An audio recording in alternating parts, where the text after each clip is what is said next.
నేను ముందు నుంచి కూడా కథను బేస్ చేసిన సినిమాలన్నీ బాగానే ఆడినట్లే, హీరోని బేస్ చేసిన సినిమాలు ఆడలేదు. ఏం ఆడలేదు, ఒక్కటే మీ పౌర్ణమి దేవిపుత్రుడుగా, పౌర్ణమి దేవిపుత్రుడు, ఇటువంటి ఫిల్మ్స్ ఉన్నాయండి. బాగుంటాయి సినిమాలు. కానీ బేసిక్గా నాకున్న ఆబ్లిగేషన్స్ వాళ్ళతో ఆ సినిమాలు తీయాల్సి వచ్చింది. అది వాళ్ళకి అప్పటికి ఏంటంటే నేనే వాళ్ళని హై పెంచేశాను పైకి. ఇప్పుడు సడన్గా వర్షం నేను పౌర్ణమి తీసినప్పుడు నేను ఎలా ప్రభాస్తో కొత్తగా తీయాలని ఫీల్ అయ్యాను. ఆ కథ నా దగ్గర ఉంది, అది ప్రభాస్కి రైట్ కాదేమో నాకు లోపల అనిపిస్తుంది మనసులో. కానీ తీశాను. ఎందుకు తీశాను? Because I had a very comfortable rapport space hero తోటి, with hero, with the director, ఇద్దరితోటి. ఒకళ్ళతో వర్షం తీశాను, ఒకళ్ళతో నువ్వు వస్తాను తోట తీశాను. ఇద్దరితో ఐఎమ్ వెరీ కంఫర్టబుల్.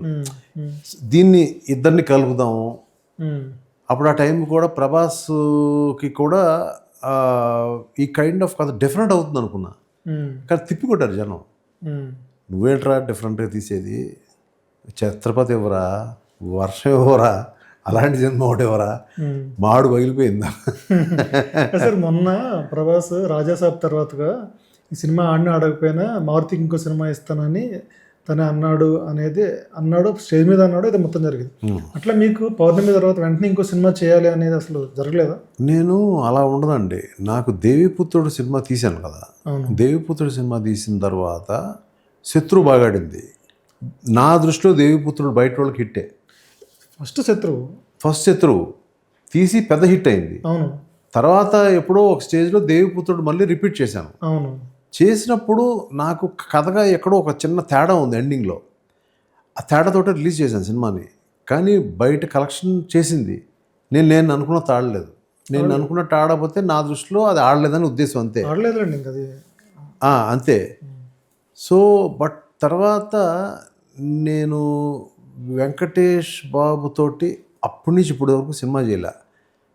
ఇప్పటి వరకు ఎందుకు సినిమా చేయలేదంటే, సో ఎక్కడో నాకు కథను బట్టి వెంకటేష్ దగ్గర కదలు తప్ప వెంకటేష్ని బట్టి కథ చేయకూడదు అనే ఉద్దేశంతో మా ఇద్దరి మధ్య ఉన్న చనువుతో ఎప్పుడన్నా తను ఏంటి ఏదైనా చేసావా అంటే కథరాని బాబు నేను చెప్తాను అనేవాడిని నేను ఎప్పుడు కూడా. అంతేగాని చెప్పాడు కదా అని నేను దూకేసే కైండ్ ఆఫ్ మనిషిని కాదు.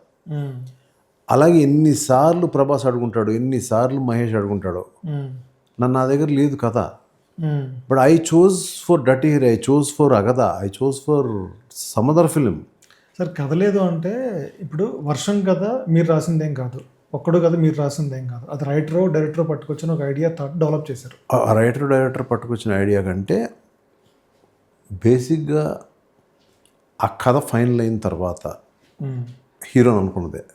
అది ఇప్పుడు కూడా అదే అంటున్నా, అట్లా ఒక డైరెక్టర్ నుంచి ఒక ఐడియాను కథ వచ్చి ప్రభాస్తో సినిమా చేయాలి, మహేష్ బాబుతో సినిమా చేయాలి, లేదా వేరే హీరోతో సినిమా చేయాలి అని పిలిచి రైటర్ని నాకు ఈ హీరోతో చేయాలి చెప్పనంటున్నాను. అది అప్పుడు ఎందుకు జరిగింది మరి?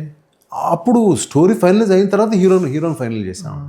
ఒక్కడు కూడా అంతే, 100%. నేను స్టోరీ విన్న తర్వాతే మహేష్ బాబు నా దగ్గరికి ఆయన పంపించి గుణశేఖర్ గారిని నాకేదో కొంచెం సౌండింగ్ బాగుందండి, there is some confusion in the film, అది మీలాంటి వాళ్ళు వింటే బాగుంటుంది అంటే నేను కూడా అప్పుడు ఏంటి లోపల మైండ్ ఏంటి, ఆ కథ మహేష్కి సెట్ అవుతుందంటేనే చేద్దాం. చెప్పినప్పుడు నాకు మహేషే కనపడ్డాడు. ఆయన చెప్పింది ఇంతే. దాని తర్వాత ఇంత చేసాం ఇద్దరం కలిపి, చెప్పింది ఇంతే. కానీ ఎక్కడో నాకు మహేష్ బాబు సౌండ్ వచ్చింది. నాకు ఆ రోజు ఇది మహేష్ బాబుకి సూట్ అవుతుంది అనుకుంటే ఒక్కడు తను కరెక్ట్ కాదు, నేను మహేష్ చెప్పాడు కాబట్టి నేను ఈ కథ చేయలేనని అనేదే ఉండేది నాకు. తర్వాత నేను మహేష్ బాబు దగ్గరికి వెళ్ళి, బాబు నీకు కరెక్ట్గా సూట్ అవుతుంది, నాకు నువ్వే కనిపించావు సినిమాలో, చాలా ఇష్యూస్ ఉన్నాయి కథలో, అవన్నీ మేమిద్దరం కలిసి సాల్వ్ చేస్తాం, నువ్వు కూర్చో, నువ్వు సైలెంట్గా కూర్చో, నేను మొత్తం రెడీ అయిన తర్వాత నేను నీకు స్టోరీ వినిపించేలా నేను చేస్తాను. మొత్తం మేము ఇద్దరు కలిసి రెడీ చేసి పరుచురోళ్ళు కూడా మొత్తం రెడీ ఉంచి అంతా రెడీ అయిన తర్వాత అప్పుడు నేను ప్లస్ గుణశేఖర్ గారు వెళ్ళి ఆయన కథ చెప్పాం.